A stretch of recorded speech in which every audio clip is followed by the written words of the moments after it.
The final midweek home game of the season for Bristol City awaits us this midweek in the hope of making it 4 unbeaten, although against a resurgent Blackburn side at Ashton Gate, who themselves collected 4 points from their last 2 games under John Eustace. When Eustace was appointed as Blackburn manager, there was some real relegation worries, and the form initially was not good. They hadn't won in a while. In 10 games, actually, they hadn't won, but they went up to the Stadium of Light and they got the 3 points and a 5-1 victory up there in the northeast.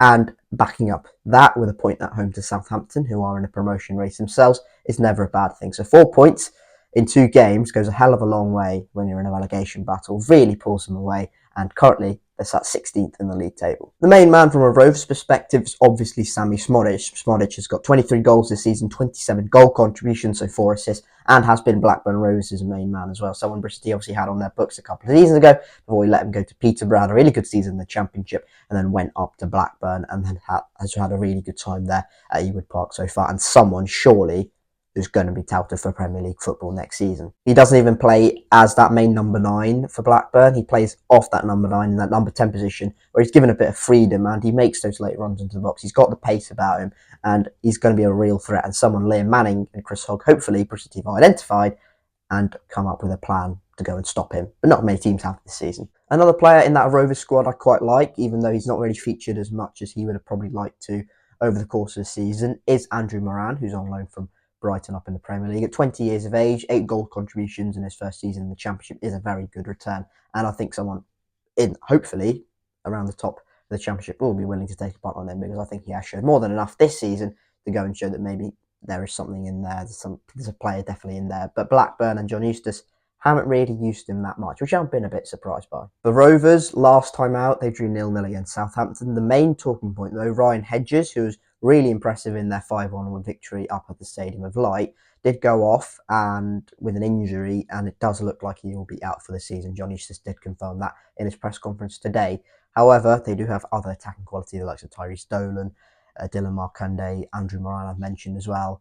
Might see a feature of them, and just another new threat for Bristol City to look out for this Wednesday night. Last time out at Ewood Park, it was a 2-1 defeat for Bristol City, a goal from Mark Sykes after Blackburn went 2-0 up on the 60th minute. It was a game where we didn't play well for about 60 minutes, but then went on towards the back end of it and played quite well and probably should have got something from the game as well. But again, it was during the early period of Liam Manning's tenure, 6th game in charge, and we've, I think, got better as a side and made a few tweaks tactically. Blackburn has since obviously changed manager. John Dale Thomason's gone out and John Eustace has come in. So there's been a lot of changes at both clubs. I think Bristol City have probably got better as a side since then. So I think it'll be a very different proposition this time out at Ashton Gate. For City then, it was a 0-0 draw up at the Stadium of Light on Saturday in a Max O'Leary masterclass, I would say. I wouldn't even say it was a defensive masterclass. Sunderland hit the post twice. Joe Bellingham had really good chances. And Bristol City were pretty much all over the place defensively, but Max O'Leary was at it again, and that meant 3 clean sheets in a row and comfortably man of the match. And Max has really developed his game throughout the course of the season. I think his kicking at the start of the season was really poor, something that was quite evident during the early parts of Liam Manning's tenure when we were trying to play out from the back, and it was really poor and it was exposed a little bit. But I think that's got better, and I think his ability to save shots has always been there, and that was definitely on show. And the main reason, in my opinion, we got a draw at the Stadium of Light. Did mean 3 clean sheets in a row. Obviously, that win against Leicester and the win away at Plymouth, and that 0-0 draw at the Stadium of Light. That means 4th best defensive record from a Bristol City perspective in terms of goals conceded compared to all the teams in the Championship. And if you compare the fact that Ipswich, Leicester, Leeds, Southampton, West Brom have all been kind of up there, and West Brom in particular have had a really good defensive record, and Leeds have barely conceded a goal in 2024. That centre-back partnership of Rob Dickie and Zach Viner has been really, really useful and been main part, like consistency at centre-back and in goal, has been a major part of why Bristol City have done really well defensively, in my opinion. Talking of Rob Dickie, he'll not be available, unfortunately. So Hayden Roberts filled in that left centre-back position in the game at Sunderland, and Dickie will hopefully be back towards the back end of the season. Even if he's not, I don't think it's not much of a problem. We're not playing for anything. So hopefully Dickie's back soon enough. But if not, Hayden Roberts, I think, did well in the game at Sunderland. So hopefully should be available. And yeah, I think that should be fine from a Bristol City perspective. News came out yesterday that Cal Naismith will not be available from a Bristol City perspective for the rest of the season, and the season is effectively over. It's been a frustrating time for Naismith since he joined last summer.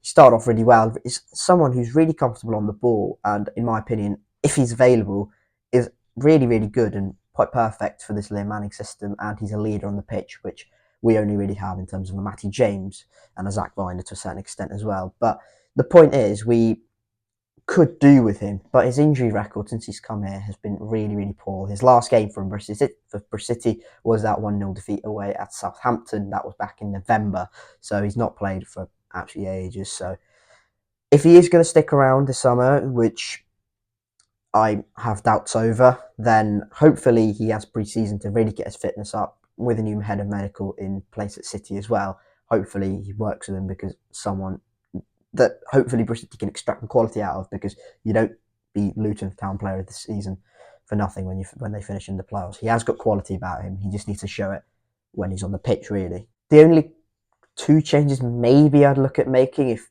Liam Manning is to make any, is Tommy Conway in for Naki Wells. I'd stick with that 4 at the back system, by the way, which was quickly ditched after 20 minutes at Argyle. So I'd stick with that 4.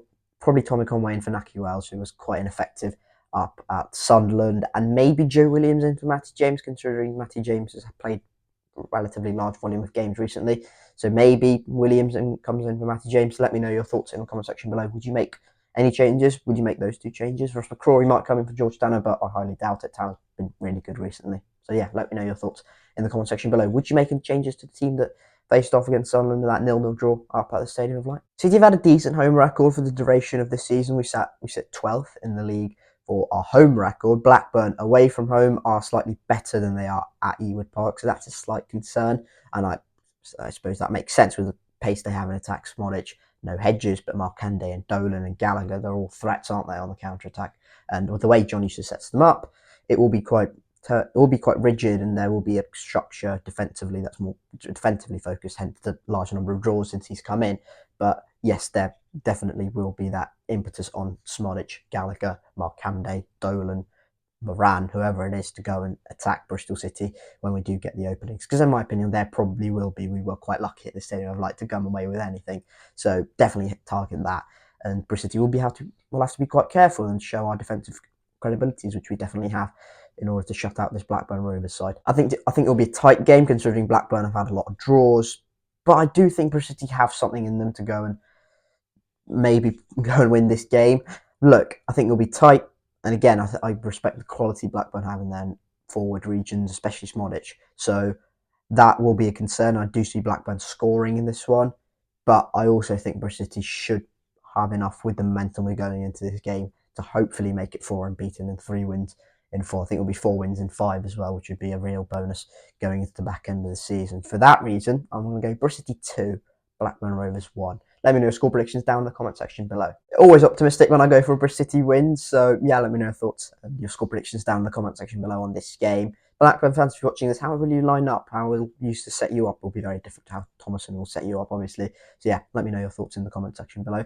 But that is it for this match preview. If you have enjoyed it, hit like if you haven't already. Subscribe to the Annie Harris Show for more Bristol City content in the future. I will be there tomorrow at Ashton Gate, so watch out for that matchday vlog. That will be out possibly very late into the night or next morning, depending on how exciting the game is. So yeah, thank you very much for watching, and keep tuned for that as well. But before you go, I made a video on Portsmouth, who will probably be joining us in the Championship next season, along with Bristol City and probably Blackburn as well. So if you want a more insight on a Pompey side, who are at the moment performing really well, and John Messina is doing a really good job, you can watch my video on them right there.